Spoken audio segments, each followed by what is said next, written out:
Trading. What do you trade for? You probably noticed some of the most popular sites on the internet are inaccessible today. It's part of Dark Wednesday, a protest on the World Wide Web against a pair of internet piracy bills in the US. Online encyclopedia Wikipedia, which gets millions of visitors a day, has actually taken material offline. Other popular sites like Google are explaining their opposition to the proposed legislation and inviting the public to take action. The bills are meant to curtail illegal downloading and streaming. They're backed by media giants, but critics say the legislation will limit the scope of the web and adversely affect legitimate websites. The University of Ottawa law professor Michael Geist has also shut down his site today. The Canada Research Chair of Internet and E-commerce Law joins us now to explain why. So why are you taking part in this protest? I'm taking part, as I think are a growing number of Canadians, because while it's U.S. legislation, the impact is felt worldwide. In fact, I think the impact is felt particularly strongly here in Canada, both with respect to the substantive provisions that are being proposed, which reach out well beyond the United States into Canadian websites. And also, in Canada, we've got some controversial legislation here that are backed by the same sort of people, the copyright bill, Bill C-11, where there are digital lock rules there that are not necessarily precisely the same as SOPA, but come from precisely the same place. And everyone assumes that information on the internet should be easily accessible. So, what is the problem here? What is the issue of access to information that's included in this proposed legislation? Well, the concern is that the impact that will be felt by this legislation are for sites around the world, where if this comes to pass, a U.S. court would be in a position to order internet service providers in the United States to block access to those sites, search engines to take those sites out of their database, payment intermediaries like Visa and MasterCard to stop providing services to those sites, even ad networks stopping to advertise on those sites. And that's for sites around the world, even outside of the United States. And so for many legitimate sites, and it's why you see sites like Wikipedia and Craigslist and Reddit and Boing Boing, a range of very popular online sites getting engaged, is that they're fearful that the unintended consequences of this legislation means that they could be targeted as well.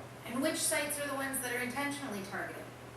Well, the legislation doesn't really distinguish. It talks about any site that's infringing. So in Canada, we could have a site that is not infringing in Canada, but infringing in the United States, and could find itself a target. Now, obviously the industry says they're primarily interested in going after the sites that are engaged in real piracy, but the legislation is so vague in some places that it doesn't do a good enough job of distinguishing. In fact, it even goes further. It starts talking about the kinds of tools that people are using right now and being promoted in China to allow them to circumvent the Chinese firewall, which blocks access to sites, and saying that if you distribute those same kinds of tools in the United States to get around ISP blocks of these other sites, that becomes an infringing act as well.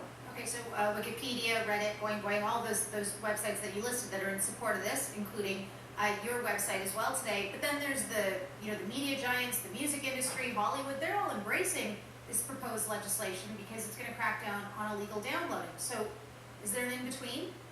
Well, I think there is some in between, and I think we've started to see some of that. I mean, certainly those industries were big backers and were saying this was precisely the way that they wanted to pass the legislation. But given the kind of outcry, which might have started as a Hollywood versus Silicon Valley kind of contest, but now includes so many, literally millions of people who are becoming actively engaged, it's clear that the internet and people who use the internet are deeply concerned.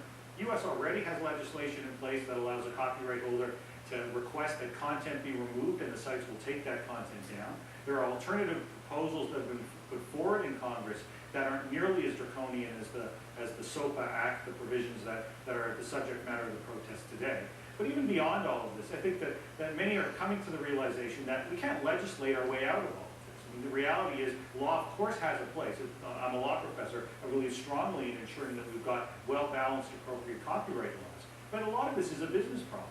And so that the failure of many of those industries that you talked about to provide viable alternatives and to provide this content people are seeking at a reasonable price in a reasonable way is part of what's at the heart of why we're seeing some of the piracy take place, and undoubtedly lies at the core of where the solution was going to come from. And Professor Geist, I appreciate this 24-hour blackout in getting people talking about it, getting people to understand how reliant they are on the websites. But this is just proposed legislation, so will this blackout do anything more? Well, I think it's done a lot already. We've already, over the last number of hours, seen several of the sponsors of the legislation in the United States indicate that they're looking to back off.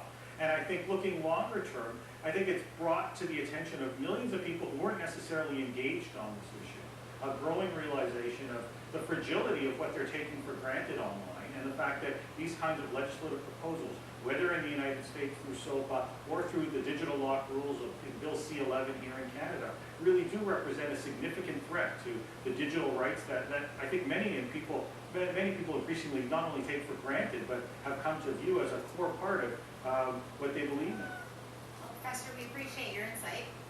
Thanks so much. That's the University of Ottawa law professor Michael Geist speaking with us about today's online protest against anti-piracy bills. You're watching CBC News Network. I'm Rashmi Nair. Coming up, we will head to Gatineau. This is how